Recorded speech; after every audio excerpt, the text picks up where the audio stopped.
I'm Rosie Hardy. This is Rosie Hardy Gardening. And we're just getting into spring here in the UK. So we've got some beautiful, wonderful early flowering things, and these are just a few of my top selection.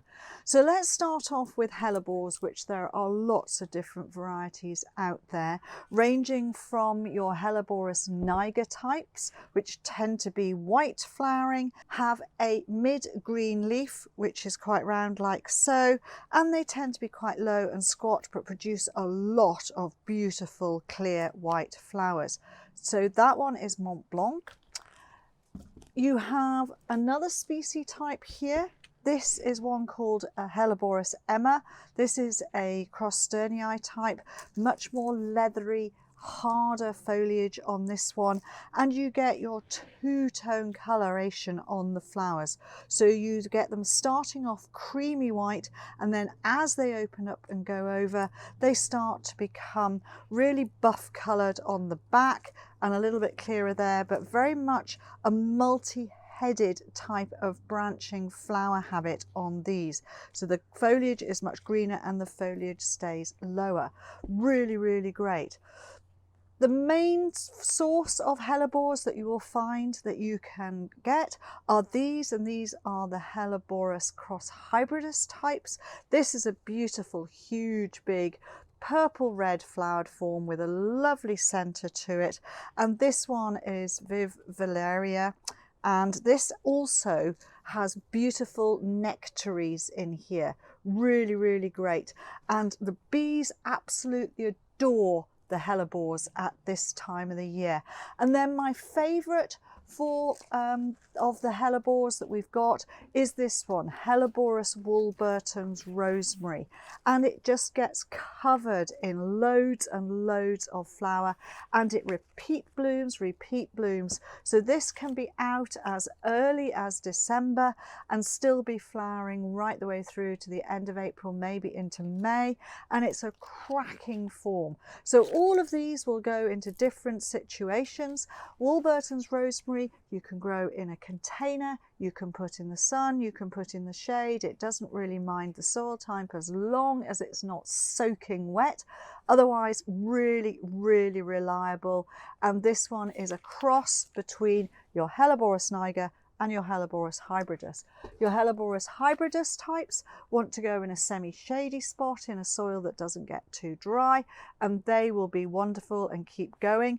If the leaves, old leaves, look a bit tatty, always cut them off. You know, you cut them right down and it won't matter because the flower and the new foliage comes through. So that's a good tip with them all.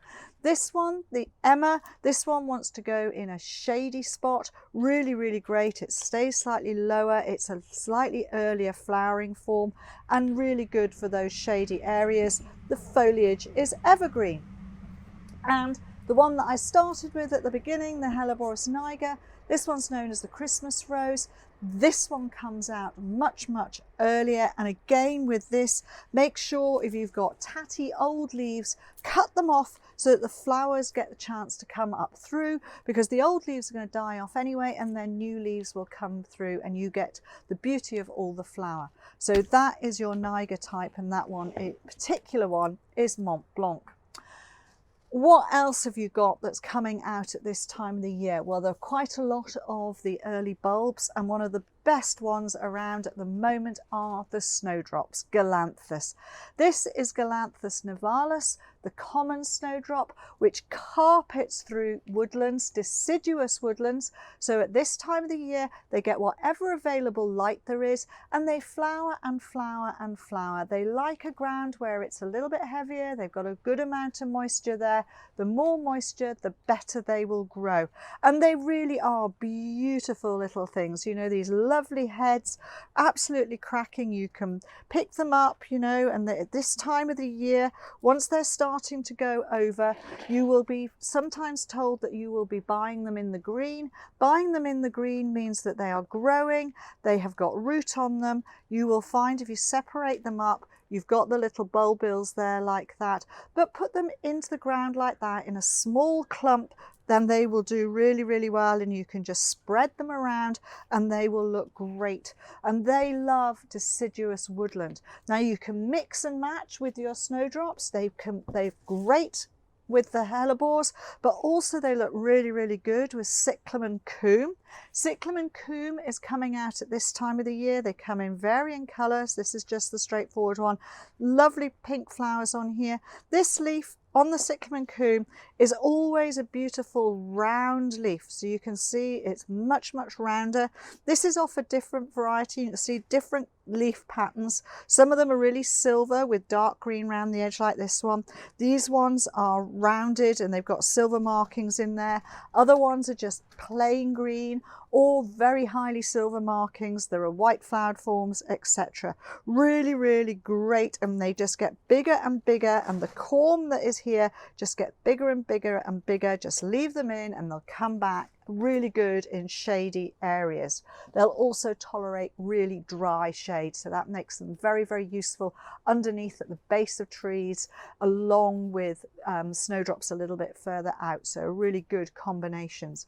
A plant that you don't see that often but is out in flower quite early and again is good in a sort of woodlandy situation is this saxophrage family plant, and this is Chrysoplenium macrophyllum. It gets huge big leathery leaves. These are last season's leaves. These will die off shortly, and basically the flower comes up and you get this amazing head of flower here, and the multi florets all the way through, so you get a big head, may get up to around about 20 centimeters high, and then once the flower has finished, then the new growths come on, these lovely red colored growths. What will happen here is these will come up and they will extend and they will make into long shoots, and then suddenly they will drop down, and wherever they land they will then root, and that is how they spread around.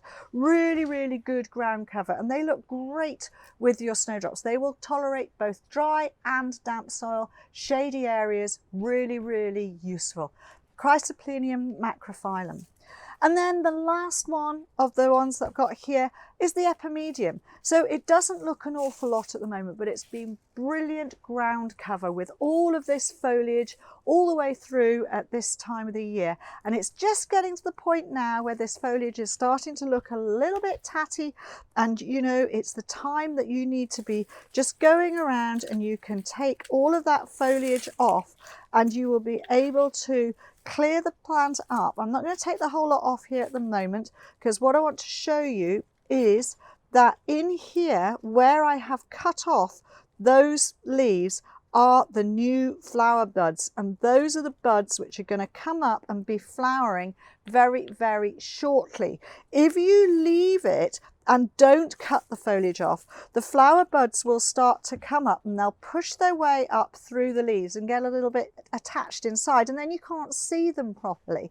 So what you need to do is, before they come up, get it so that you are able to go across the top of your plants now, either with shears or with snips like this, because once the buds have started to come up through like that, you've got to do all of these leaves individually, which is a bit of a pain.